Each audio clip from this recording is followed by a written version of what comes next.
दोस्तों नमस्कार, मैं उपेंद्र यादव। दोस्तों इस वीडियो में मैं कई विशेष मुद्दों को लेकर चर्चा करूंगा। कल शिक्षा मंत्री जी से मुलाकात हुई, उसको लेकर भी, और 4 नवंबर को होने वाली मीटिंग को लेकर भी।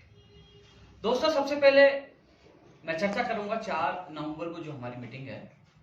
मेरे तमाम साथियों को यही कहना चाहूंगा कि वो जो चाहे वो लंबित भर्ती का मामला हो, चाहे नई भर्तियां निकालने का मामला हो, लगातार कॉल और मैसेज आते हैं कि हमारी लंबित भर्ती का मामला उठाओ या फिर नई भर्तियां निकालने की मांग उठाओ। लगातार हम सोशल मीडिया और ट्विटर के माध्यम से लगातार आपकी आवाज उठा रहे हैं, लेकिन अब समय आ गया है धरातल पे काम करने का। क्योंकि जिस प्रकार मैं लगातार देख रहा हूं कि कुछ मंत्रियों की लापरवाही है, कुछ अधिकारियों की तानाशाही है, फाइल जाती है, अटक जाती है, निकलती नहीं है, और फाइलों के चक्कर में बेरोजगार फंस जाते हैं, वो अवसाद में और दुखी और परेशान होते हैं। हालांकि आपने देखा होगा कि राज्य सरकार से मेरी कोई व्यक्तिगत कोई दुश्मनी नहीं है। माननीय मुख्यमंत्री जी से बहुत काम करवाए हैं, चाहे एलडीसी भर्ती 2018 के भर्ती को ज्वाइनिंग का मामला हो, चाहे सेकंड ग्रेड भर्ती 2018 का मामला हो, चाहे कृषि प्रेक्षक हो, चाहे महिला सुपरवाइजर हो, चाहे प्रयोगशाला सहायक हो, चाहे एएसओ, तमाम कई भर्तियों के अभ्यर्थियों को ज्वाइनिंग भी मिली है, चाहे वेटेज कम कराने का मामला हो। कई समस्याओं का समाधान माननीय मुख्यमंत्री जी के जरिए हमने करवाया है। कम किए गए पद जो एलडीसी के 587 जो 603 की घोषणा की है वो मामला। लेकिन जब मुझे लगा कि आपको मैंने एक स्पष्ट नीति के तौर पे बताया था कि राजस्थान बेरोजगार एकीकृत महासंघ और उपेंद्र यादव केवल बेरोजगारों के लिए जीता है, वही मेरी पार्टी है। मुझे लगा कि कहीं ना कहीं बेरोजगार के स्वाभिमान के साथ चोट है, विश्वासघात है, जिस प्रकार अधिकारी लापरवाही कर रहे हैं, तानाशाही कर रहे हैं। तो हमने आर पार का ऐलान किया और सरकार तक को 10 दिन का समय दिया कि माननीय मुख्यमंत्री जी तक हमारी बात पूछे, कि वो हमारे मुखिया हैं, अभिभावक हैं, उन तक बात पूछे कि आज बेरोजगार सड़कों पे उतरने के लिए क्यों मजबूर हो रहा है। लेकिन दोस्तों अभी इस वीडियो के मैं चर्चा आपसे कर रहा हूं, उसके बाद मैं रीड 2016, 20 और 18 को लेकर भी चर्चा करूंगा, क्योंकि लगातार उनके कमेंट आते हैं। लेकिन मैं 4 नवंबर को लेकर विशेष चर्चा करना चाह रहा हूँ। दोस्तों अब आर पार की लड़ाई का ऐलान किया। लड़ाई किस प्रकार होगी, कैसे होगी, उसका पूरा प्रोग्राम हम सब मिलकर 4 नवंबर की मीटिंग में सेट करेंगे। अलग अलग व्यक्तियों को जिम्मेदारी दी जाएगी। कब बेरोजगार हस्ताक्षर अभियान चलाया जाएगा, कौन कौन जिलों में क्या क्या किया जाएगा, कैसे क्या किया जाए, सारी घोषणा हम 4 नवंबर को मिलजुल कर करेंगे। दोस्तों कोरोना काल चल रहा, आपने देखा होगा कि जो आंदोलन की जो गुर्जर समाज का जो आंदोलन हुआ, उनके मुखिया पर मुकदमे दर्ज कर दिए गए कोरोना को लेकर, कोविड-19 को लेकर। इसके अलावा जो अभी शिक्षा संकुल के बाहर भी प्रदर्शन था, टंकी भी छड़ गई थी शिक्षक, उन पर भी मुकदमे दर्ज किए गए। ऐसे में हमें आंदोलन भी करना है। हमारी मांग माननीय मुख्यमंत्री तक भी पहुंचानी कि अधिकारी और मंत्री लापरवाही कर रहे हैं। जिस प्रकार अधिकारियों की तानाशाही है, भर्तियां लटक जाती हैं, परिणाम नहीं आते, फाइलें लटक जाती है, तो मुख्यमंत्री जी तक हमारी आवाज आए, सरकार तक हमारी आवाज पहुंचे। मीडिया हमारा साथ बराबर दे रहा है, मीडिया का बहुत बहुत धन्यवाद। लेकिन उसके लिए हम तरीके से, रणनीति के साथ हम आंदोलन करेंगे। हमने जब जब घोषणा की है वो आंदोलन हुआ है। ऐसा नहीं कि हमने, कई लोग क्या करते हैं, सस्ती लोकप्रियता के लिए घोषणा कर देते, ट्वीट करते थे, फेसबुक डालते थे, हम आंदोलन करेंगे। वो जिंदगी में कभी आंदोलन नहीं किए, नहीं कर पाते कि हम ये कर देंगे, वो कर देंगे, वो बड़े बोले होते हैं, या हमने किया वो करते हैं। और जिसका आपने देखा होगा कि जो हमने अनशन किया, उसके बाद 25 नवंबर 2019 को, यानी कि नवंबर 25 आने वाली है, यानी कि 1 साल होने वाला है, हम जेल गए, लाठियां खाई और फिर एक बार मैदान में आए हैं। लेकिन माननीय मुख्यमंत्री जी से भी निवेदन किया है, उन तक मैसेज पहुंचाया गया है कि हमारी पीड़ा सुने। हमने आपका साथ चुनाव में दिया था, हर जगह आपका साथ दिया था, और हमेशा जहां आपने अच्छा कार्य किया हमने धन्यवाद भी दिया और आगे भी देंगे।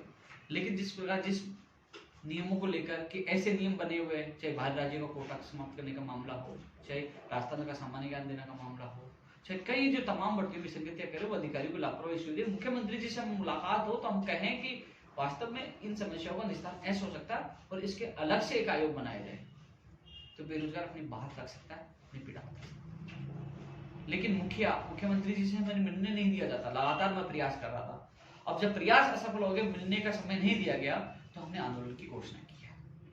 और आंदोलन भी मुख्यमंत्री जी तक हमारी बात पूछे, वो हमें बुलाया और हमारी मांगों का, बेरोजगारी की समस्याओं का निस्तारण करें। हम चाहते हैं समय पे बेरोजगार को रोजगार मिले, शिक्षा प्रणाली में सुधार हो, गलती करने वाले अधिकारियों के खिलाफ कार्रवाई हो, बाहर राज्यों का कोटा समाप्त हो, समय पे बेरोजगार को रोजगार मिले, समय पे एग्जाम हो, समय पे परिणाम आए और समय पे ज्वाइनिंग हो। ये प्रमुख हमारी कई मांगे हैं।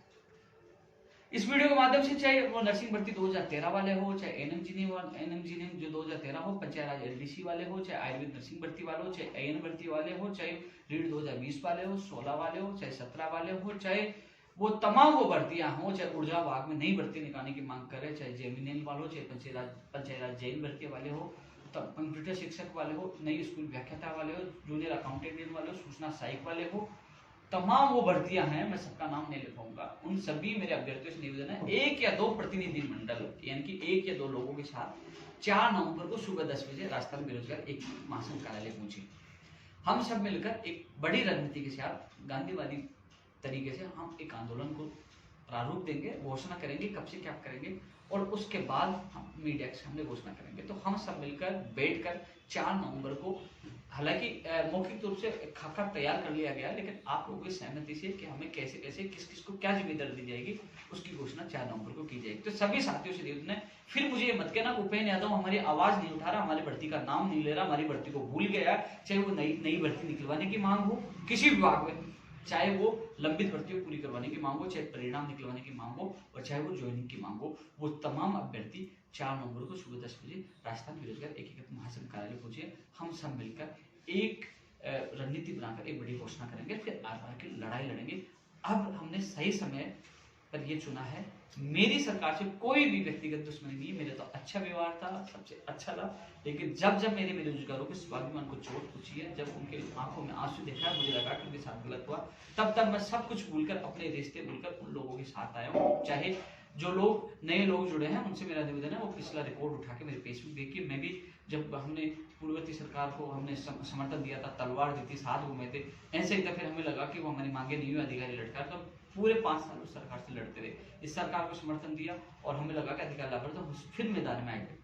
और मुझे ये भी पता है कि मुझे कभी भी पहले के मुकदमों में जेल में डाला जा सकता है, कभी भी मुझे जेल में डाला जा सकता है। उस समय आप सबको ये लड़ाई लड़नी होगी जिस प्रकार हम प्रारूप और जो घोषणा कर रहे हैं उसके रणनीति के अनुसार। लेकिन इस बार जो आंदोलन हो रहा है इसमें मैं कफन बांध के और आप लोगों के साथ इस लड़ाई के मैदान में उतर रहा हूँ, क्योंकि अब लड़ाई है सिस्टम में सुधार हो, बेरोजगारों को समय पर रोजगार मिले, अधिकारियों की तानाशाही समाप्त हो और मंत्रियों की लापरवाही समाप्त हो।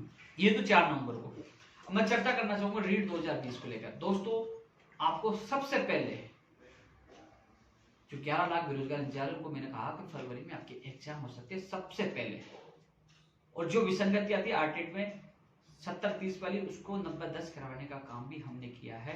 हमने लगातार लड़ाई लड़ी है पिछली सरकार से सरकार तक, उसमें सफलता मिलने जा रही है। और आप सबको मैंने वीडियो के माध्यम से यह भी अवगत करवा दिया था कि इस बार चाहे दिव्यांग हो, चाहे एक सर्विसमैन हो, चाहे विशेष और कैटेगरी, उनको इस बार रीट में छूट दी जाएगी।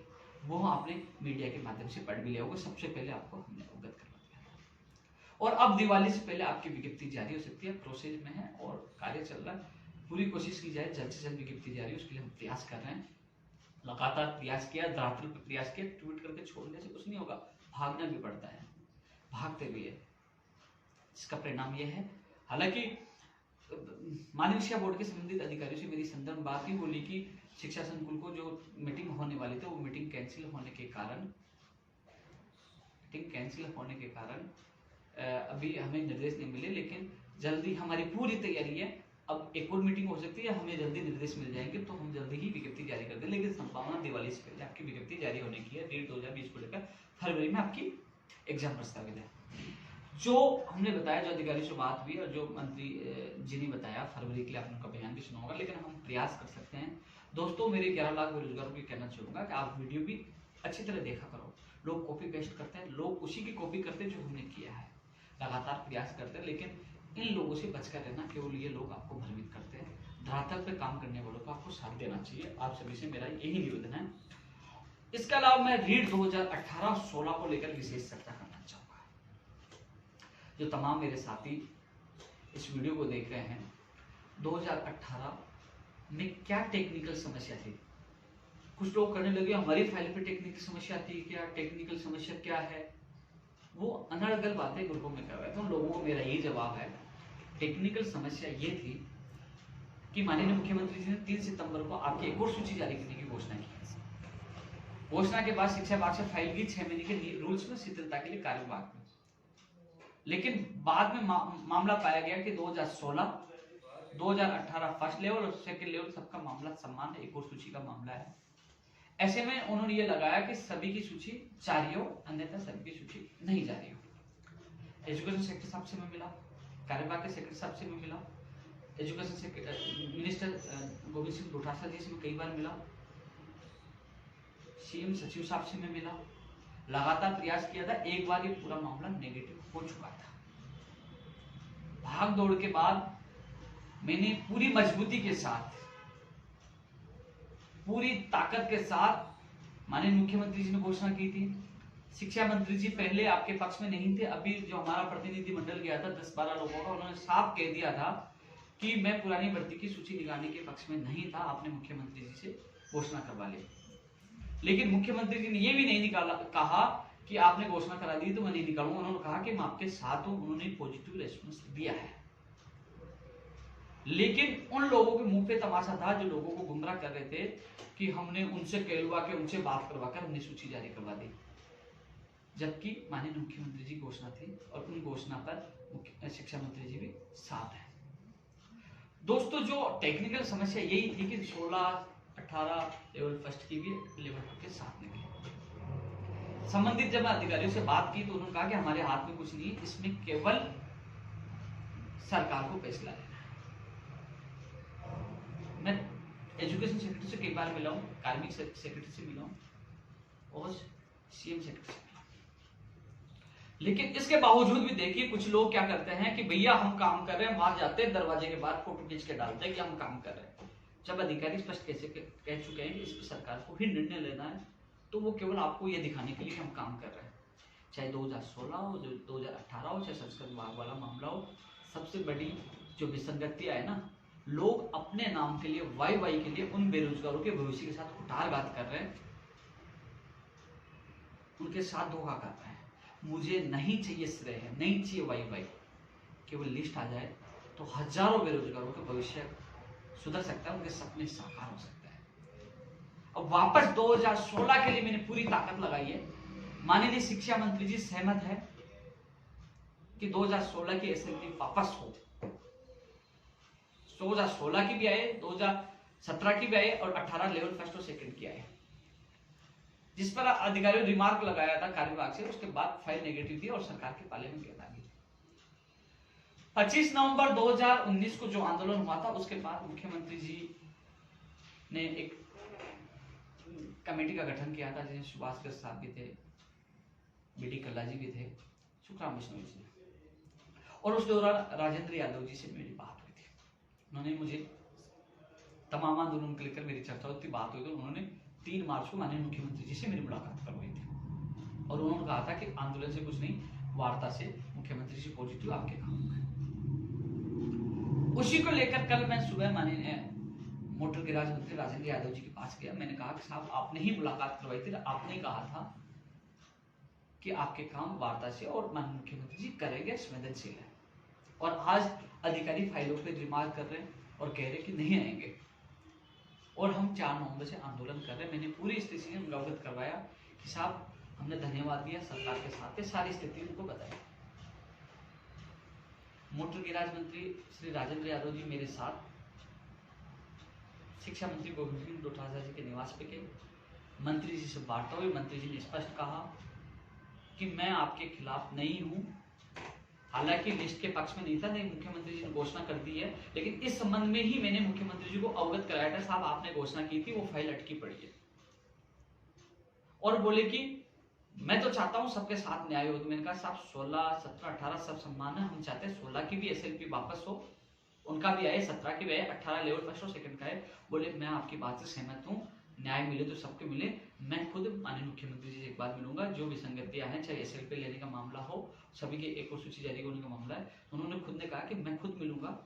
और यदि किसी ने अफवाह फैलाई है कि गोविंद सिंह डोटासरा जी इस लिस्ट को रोक रहे हैं, तो मैं आपके साथ, उन्होंने ये कहा, मैं आपके साथ अधिकारियों के सामने बैठ सकता हूँ, अधिकारियों को आपके सामने कह सकता हूँ ये माननीय शिक्षा मंत्री जी ने कहा। मैं लंबी लंबी बातें कहने के लिए वीडियो नहीं डाल रहा, क्योंकि वीडियो शिक्षा मंत्री जी के पास भी जाएगा। कल मैं जाऊंगा तो कहेंगे आपने झूठ बोला, जो उन्होंने मुझे कहा वो मैं इस वीडियो में बोल रहा हूँ। माननीय राजेंद्र जी यादव जी बोल चुके। तो कल मीटिंग में शिक्षा मंत्री जी ने ये कहा कि 16 वालों को भी न्याय मिले, लिस्ट जारी है तो सबको जारी है, 16, 18 लेवल फर्स्ट सेकंड सबको मिले, तो वो मुख्यमंत्री जी के सामने बात रखेंगे, अधिकारियों से बात करेंगे। और उन्होंने सकारात्मक आश्वासन दिया। राजेंद्र यादव जी ने कहा कि मैं भी मुख्यमंत्री जी से मिलूंगा, ये भी लेंगे, और आप थोड़ा सा संयम बनाए रखें, आपकी सूची जारी होगी। तो दोस्तों कुल मिलाकर ये फोटो खिंचवाने नहीं होगा, सरकार स्तर पे काम होना था, अधिकारियों ने कहता सरकार करना, सरकार तक मेरी बात पहुंचा दी है। सीएम सचिव साहब से मैं 2 बार व्यक्तिगत जाकर मिला हूँ, उसके बाद गोविंद सिंह डोटासरा जी से मिला हूँ, जिन्होंने हमारा पहले समझौता कराया था, मुख्यमंत्री जी से मिलाया था, वो राज्य मंत्री जी साथ गए थे, और अब पॉजिटिव है, मुख्यमंत्री जी से मिलेंगे, सूची जारी होगी, मुख्यमंत्री जी जो घोषणा की है वो घोषणा भी पूरी होगी। इसलिए आप लोग चिंतित ना रहे, किसी की बातों में आने की आवश्यकता नहीं है। जो लंबी लंबी पहले फेंक रहे थे ना, वो घर बैठे हैं। जब नेगेटिव मामला आता है सब घर बैठ जाते हैं, चुप हो जाते हैं। जब भाग दौड़कर सारा मामला पॉजिटिव हो जाता है तो 50 लोग आ जाते हैं।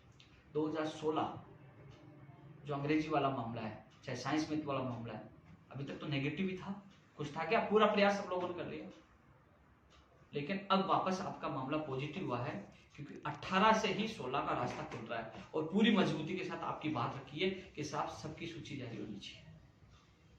तब 16 का भी रास्ता खुलवाने के लिए मैं पूरा प्रयास कर रहा हूँ कि जल्द से जल्द मुख्यमंत्री जी एसएलपी वापस लेने का निर्णय ले, जिससे 16 का भी, 18 का भी और 17 का भी जारी हो। साथ में ये भी रास्ता मैंने कहा है कि आप 18 की सूची जारी कर दीजिए, फर्स्ट लेवल और सेकंड लेवल की। 16 वाले मामले में एसएलपी आप लोगों की तारीख आएगी, वहां एसएलपी से 5, 10, 15 दिन जो भी समय लग सकता है, लेकिन इनकी सूची जारी कर दीजिए, उसके बाद वो भी एसएलपी लाकर उनकी भी जारी कर दी, क्योंकि उनके चक्कर में उनको लेट ना हो, लेकिन उनको भी राहत मिलने से। सम्मान सबका है, मामला सबका सम्मान है। हालांकि रीट लेवल 2 में एक व्यक्ति का 2 जगह चयन होने वाला मामला था, तो पूरी बात मेरी मजबूती थी। 2016 संस्कृत अंग्रेजी और 2018 लेवल फर्स्ट और सेकंड की बात रखी है। आपका मामला पुनः पॉजिटिव है। आप सबको विश्वास दिलाना चाहता हूँ, समय नहीं बता सकता क्योंकि वो सीएम साहब से मिलेंगे, आज भी मिल रहे हैं, कल भी मिले थे। अब वहां से ऐसा नहीं कि अपन को बता देंगे, वो मिलने के बाद अधिकारी को निर्देश देंगे, जैसे वो होगा मैं आपको अवगत कर दूंगा। लेकिन आपकी बात सरकार तक पहुंच चुकी है, माननीय मुख्यमंत्री जी तक पहुंच चुकी है, आप लोगों के साथ गलत नहीं होगा। मुख्यमंत्री जी और शिक्षा मंत्री जी ने जो घोषणा की थी वो घोषणा जल्द पूरी होगी, आपकी सूची जारी होगी। मैं कोशिश कर रहा हूँ दिवाली से पहले आप लोगों को राहत मिले, लेकिन मैं लगातार प्रयास कर रहा हूँ। लेकिन आप लोग ये मजाक न उठाए क्योंकि यादव तो दिवाली से पहले के लिए कहा था, लेकिन कम से कम ये सोचिए तुम्हारी लिस्ट वापस मना कर दिया गया था, पहले तो घोषणा नहीं हुई। कैसे जैसे माननीय मुख्यमंत्री जी ने घोषणा की, हमने प्रयास किया, उसके बाद हम नेगेटिव हो गए। अब जो चीज नहीं होने वाली को हम करवा रहे हैं, पॉजिटिव हो गई, उसमें थोड़ा समय लग जाएगा, आपके भविष्य में हो रहा है ना, थोड़ा सा आप वेट नहीं कर सकते खुद के लिए। जब नेगेटिव होते सारे लोग छुप जाते हैं, आपका भाई हमेशा आपके बीच में रहता है, आपको हौसला देता है और उस न होने वाले काम को भाग दौड़ के करवाता है, जो प्रमाण आपके साथ है। कल मिलने के बाद मेरे पास समय कम था, मैं डाल नहीं पाया, मैं फोटो जरूर ट्वीट के माध्यम से किया था, मैंने सोचा वीडियो के माध्यम से आप लोगों को अवगत कराऊंगा। जो ये पूरी 2016, 17 और 18 के लिए संस्कृत विभाग वाले मामले में भी पूरा प्रयास करेंगे। इन मामलों का हल होगा तो संस्कृत विभाग के एक और सूची जो मामला है उसमें भी हल हो जाएगा। दोस्तों 4 नंबर को भारी राज्य वाला कोटा वाला मामला भी मजबूती के साथ रखेंगे। एक प्रयोगशाला सहायक और कृषि प्रेक्षक की सूची को लेकर, देखो प्रयोगशाला सहायक की जो 38 पदों के लिए मुझे दाऊद जी शर्मा ने बताया था, लेकिन वो बीकानेर से अभी वो सूची नहीं आई, इसलिए वो सूची जारी होने में देर लग गई। कृषि प्रेक्षक में 133 के लिए कहा कि कई लोग जो प्रोविजन में डाले गए थे, कई लोगों के कोर्ट से मामले, कई किस्से मामले, कई लोगों का आप समझ रहे हो कि दिव्यांग का पद दिव्यांग को ही मिलेगा, एक सर्विसमैन का एक सर्विसमैन को मिलेगा। मान लीजिए वर्तमान जिन एक सर्विसमैन और दिव्यांग को लिया गया वो अयोग्य हैं, उनकी जगह नीचे वालों को लिया जाएगा, दूसरों को नहीं लिया जाएगा।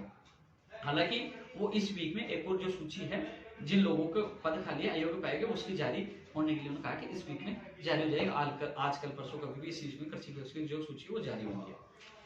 दोस्तों इसके अलावा आरएस भर्ती 2020 के जो अभ्यर्थी लगातार कह रहे हैं कि हमारी वैकेंसी कब आएगी, हम प्रयास कर रहे हैं, लेकिन आप लोगों को कह दूं दिसंबर एंड या जनवरी फरवरी में ही आपकी वैकेंसी आएगी। 1000 प्लस पदों पर आप तैयारी रखिए, क्योंकि इंटरव्यू के बाद ही आपकी वैकेंसी आएगी, यानी कि दिसंबर या जनवरी, ज्यादा फरवरी, लेकिन दिसंबर जनवरी में आपकी वैकेंसी आने की पूरी संभावना है।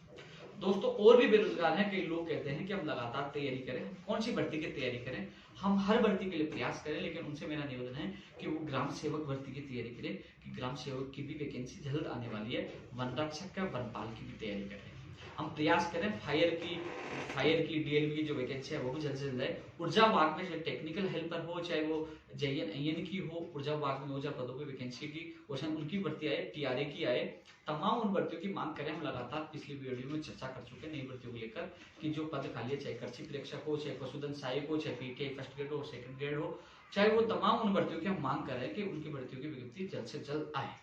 इसके अलावा दोस्तों जो नवंबर में जिनका परिणाम जारी हो सकता है दोस्तों, एनटीटी के लिए लोग लगातार मुझे पूछते हैं क्योंकि पहले 1.5 गुना आपका परिणाम जारी किया गया था।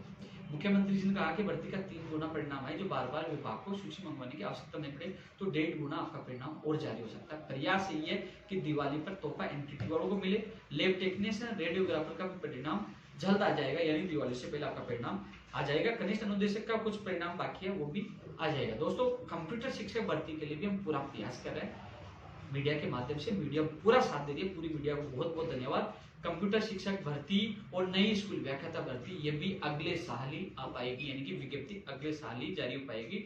इस साल संभावना कम है, लेकिन हम प्रयास कर रहे हैं। अगले साल भी तब होगी जब हम लोग पीछे पड़े रहेंगे, प्रयास करते हैं, संघर्ष करते रहेंगे, लगातार मीडिया के माध्यम से आपकी आवाज उठा रहे हैं। तो कोशिश करें जल्द से जल्द आपकी विज्ञप्ति आए। आप सभी लोग 4 नवंबर को सुबह 10 बजे राजस्थान बेरोजगार एकीकृत महासंघ कार्यालय मिले। हम सब मिलकर एक रणनीति के साथ एक बड़े शांतिपूर्वक आंदोलन की घोषणा कर रहे हैं। तमाम वीडियो के साथ मैं एक बार फिर मिलूंगा। जय हिंद, जय भारत।